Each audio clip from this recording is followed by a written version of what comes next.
Today I'm joined by a very special guest, the Deputy Prime Minister of Tanzania. Sir, welcome to India. Thank you so much. So you participated in India Energy Week. How was your experience? Yeah, it was good. I participated in two sessions. One was the panel where we were discussing the shaping of the shift of transition from this traditional kind of energy to modern energy. Shaping the world order in the energy sector. It was a very brilliant session which I shared my insight on how we can transition. The way we are transitioning globally, it should be like one size fits all. It has to be determined by the environment, and respective countries should look at how they can transition. The other day I attended the roundtable discussion where ministers from different countries in Africa and some in Asia and Europe, we discussed on the clean cooking. We shared the experience we had in the clean cooking agenda, which we have at home. And we learned a lot actually from other countries, and India being an example where 71% of the population, they have transitioned to clean cooking. They no longer use this traditional fuel. So it has been so good, and I wish to take this opportunity to thank the government of India for inviting us to be part of this Energy Week, and specifically to Minister Puri for hosting us. It was really a nice platform where we have exchanged a lot of insights, and we have also learned a lot from our colleagues, which we think we can take our two countries ahead, especially in the energy sector. So it's a lesson we have learned. We appreciate that. So what key opportunities do you see for Tanzania in collaborating with India? There are a lot of opportunities which I have seen. One is the technology transfer. India has moved ahead in the technology, especially on the clean cooking, which we think we can tap from there. And also we can attract the FDI, foreign direct investment, to our country from India, where I have seen a lot of appetite from the private sector wishing to come and invest in Tanzania, particularly in the energy sector. I believe that also can be an opportunity.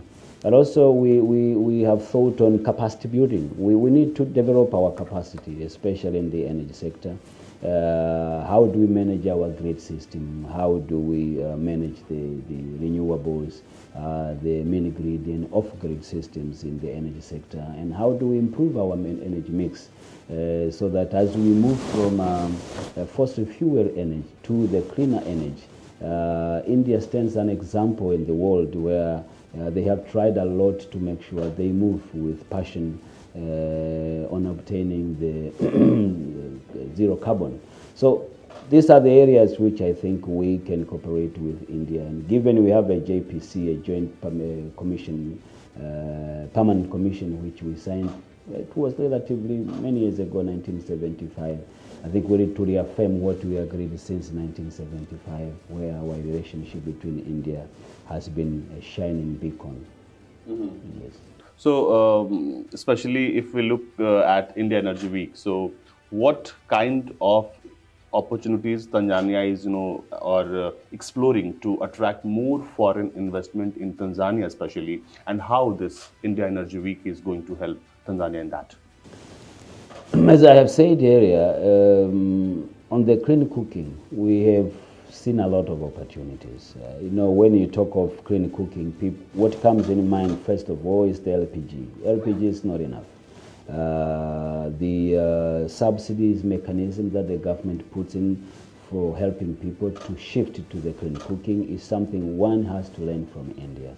I have learned also the solar cook stove, which are available here in India, and I equally went further to meet the company who produces the solar cook stove to see if they can have an MOU with some Tanzanian companies and create a manufacturing facility back home.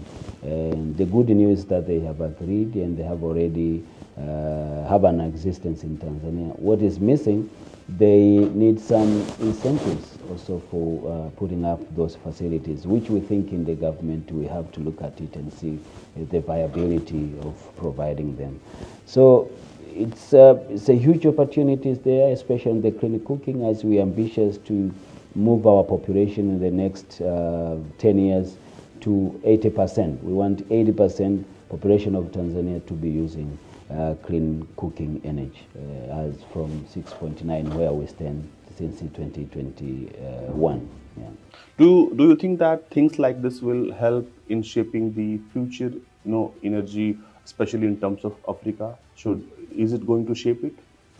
Anything that is coming to bring a change has to start as a thought. You have to think about the thought, discuss about the thought, analyze the opportunities available, and this is what the Energy Week is doing. Actually, it's bringing up the opportunities available in the energy sector and bring mind of the people on the table, discuss on how you can perfect your path to reach what you're targeting. So I believe Energy Week, like many other platforms, will be the source of a lot of things. This policy review, regulation, and legal frameworks we have in place, they have to be reviewed so that we can learn from each other and see what we can do together to make sure energy becomes something which is available to everyone. So do you think that India is doing a great job in terms of energy? Pardon me? Do you think that India is doing a great job in transforming and transition? Oh, yeah, I do. In the first session of the India Energy Week, when you were on the stage and were speaking in the panel, you mentioned a word. We need the voice of Tanzania should be heard. It's not just the voice of Tanzania. I said we need the voice of developing country to be heard. Because if we are talking of a carbon space, we should not be given the equal like these developing countries. The global south has to be looked at in a way that they have their own issues. They have resources that they can use to generate electricity. So it has to be, you see, if you have coal, for instance, but you're not allowed to produce electricity by using coal. But why can't we use technology to minimize the emission from the coal, and yet we use the coal to generate electricity? Because you're talking of 600 million people. They are not powered with electricity. This is a huge number in Africa.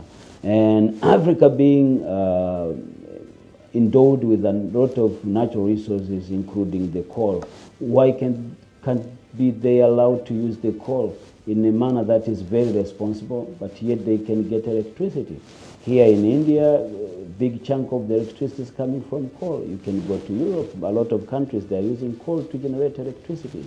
But you cannot get financing from these developing countries to finance a plant for coal because they are saying this is going to create a lot of emissions. But what is technology for them? If technology cannot afford to control the emission from the coal and yet bring power to the people, because this has a very direct relationship with poverty. If people are not powered, the poverty is very high. So this is what we are saying, that the prescription on how we are transitioning from fossil fuel energy to clean energy should be prescribed in a manner that fits every country with its own setup. We should not take Indian setup and take that setup to Tanzania. I believe it won't work. So slowly, we need the carbon space.